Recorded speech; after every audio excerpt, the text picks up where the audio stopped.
Okay na po ba?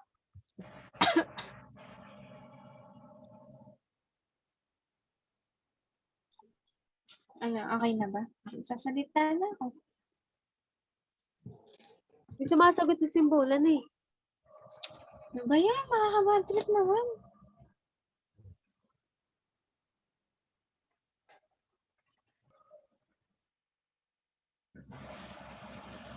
Sasalita na ako ah. Good day everyone. We are the group 8 performing our debate about case study 1. For the agree side, we have Ms. Santiago, Pangilinan, Kapitli, and Mr. Tataro. And for the disagree side, we have Ms. Ponce, Bulala, Gaspar, Simbulan, and Mr. Esguera. I am Anijin Agbat, the moderator or attributor for the day. Ay, ano artibrator ba? Artibrator. Moderator na lang huwag na yung may or. Oh, sige. Go lang. Ano magalit? Game ulit. Good day everyone. We are the group 8 performing our debate about case study 1.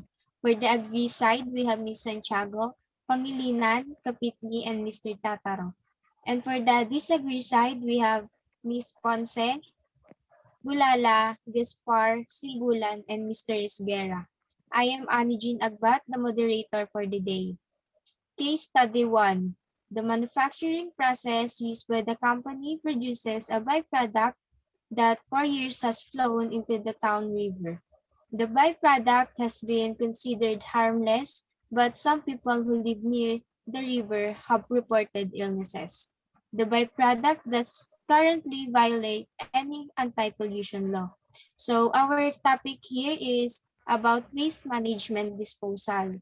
The question is, do you think that the company should be held liable for the illness of those people who live near the river?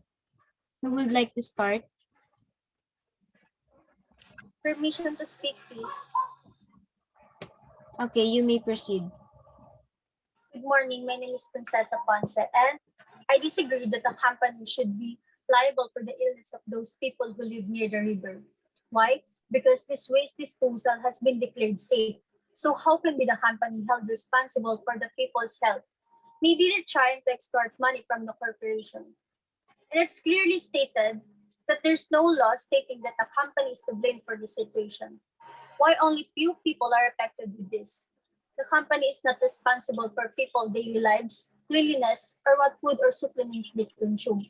Also, it's unethical for residents to cause some problem for company when it's already proven safe. That's for my standpoint. Thank you. Permission to speak, Santiago. Why few of them? Because some of the people lives near the river ay walang sapat na lakas na immune system para labanan ang ibang kaganapan sa dagat, kahit na ito ay non-toxic. Imposibleng walang chemical na nakaharm ng ibang tao, lalo na when we say product and company ay may mga chemical pa rin, kahit konti. Yes, it doesn't harm people. What about the expired product or chemical? It is impossible to put them in. They just throw it on river. I agree the manufacturers should be held liable. Why? Because ang kanilang waste disposal ay tinatapon sa ilog. Posible dahil sa improper waste management nila na ipon sa dagat at nagsansin water pollution at air pollution. Dahil lang ito, kaya nagkasakit ang mga tao doon. Dahil sa human activities sila, maaaring sila ay nadiligo, nakatira sa dagat, kaya nakuha nila ang bakterya na galing sa manufacturer. May tinatawag tayo na ethical management is a practice of being honest and virtuous in our role as managers. There are several responsibilities and obligations of an ethical boss, including setting a good example and holding everyone to the same standard, following the company's rule, communicating effectively, accepting responsibility, accountability, professionalism, trust, and mutual respect for your community. This example of ethical behavior ensures that you get the most out of your workday. That's all. Permission to speak, Bulala. I'm sorry but I disagree. Mismo nanggaling na nga sa iyo, Ms. Santiago, na walang sapat na lakas ng immune system ang ilan sa mga tao. So you're basically saying that it's the people's fault for having weak immune system kaya sila nagkakasakit. And also yung pagtatapon nila ng basura sa river was legally okay.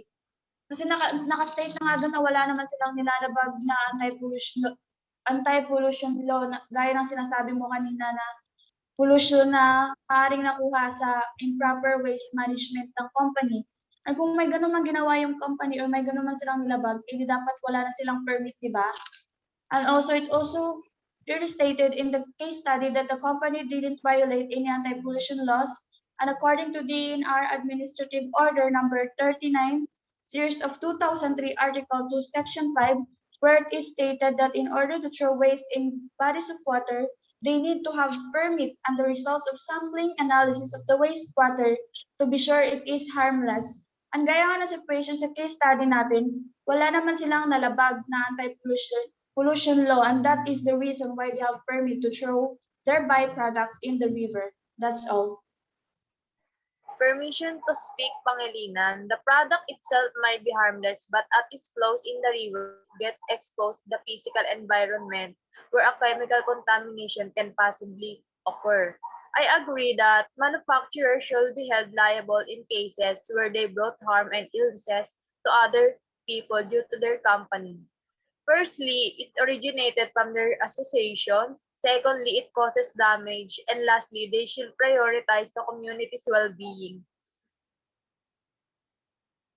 Not only their company itself, if illnesses continuously arises, a legal action should be done. It's either the company should be inspected and if proven safe, the zone near the area should be kept away from the public, including the people living near it, to avoid health incident happening like that again. That's all. Permission to speak, Iskera.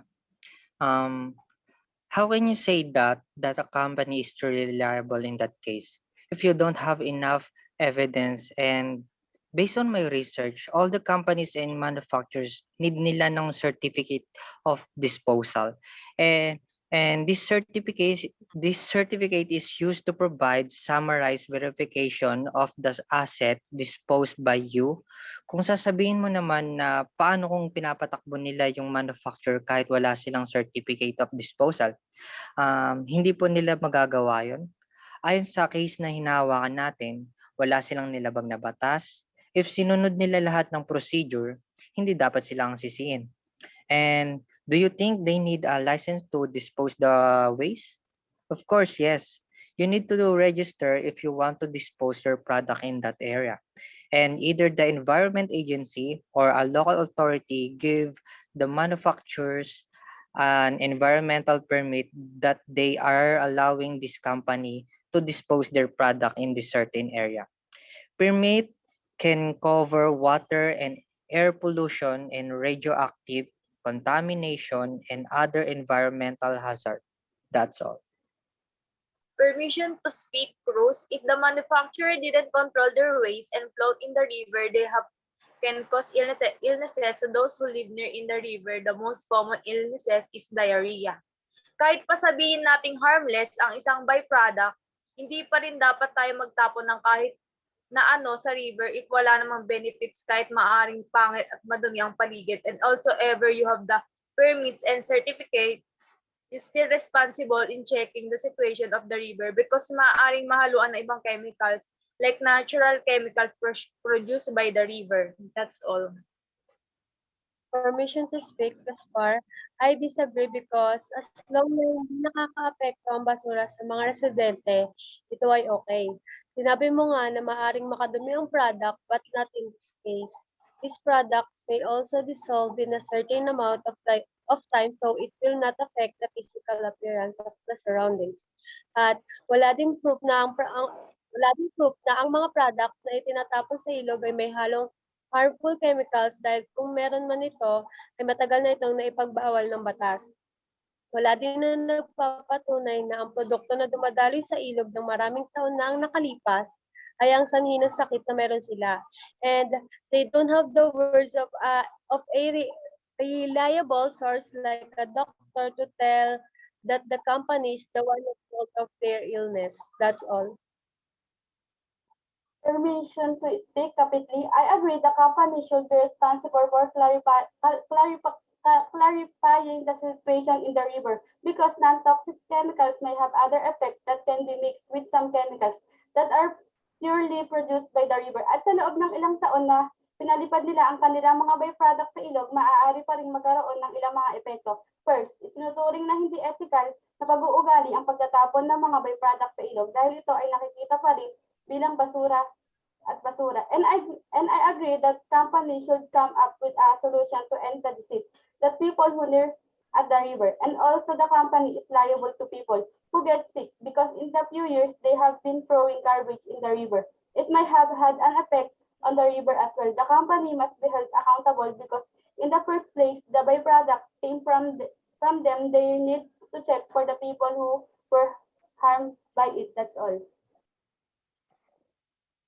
Permission to speak, Simbulan. I don't agree. Why? Because every individual has own as own physical body that with a healthy body. Because if you're having sick in that way, ang ibang tao naman ay hindi.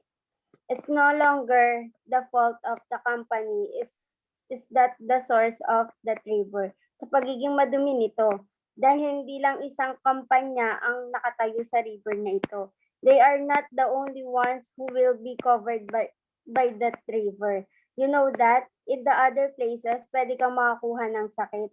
Try to make sure that your suspicion of that company correct. When disease you found came from the river, mas madaling masusolusyunan ito. Masama ang mangbintang sa hindi natin alam kung saan at sino ang nagpasimula nito. According to Article 326 of the Penal Code, prescribed that the crime of false accusation of denunciation is committed by falsity. That's all. Thank you. Permission to speak, Tatar.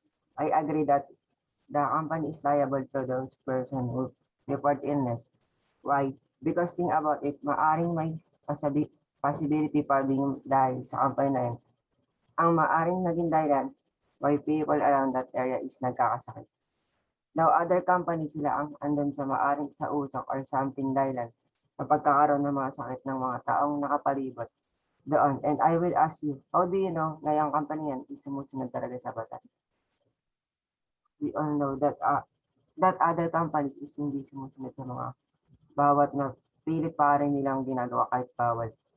Ang daming pwedeng maging possibility, hindi lang sa pagtatapon ng waste or something in the river. Maybe nga yung usok na galing doon or something. That's all.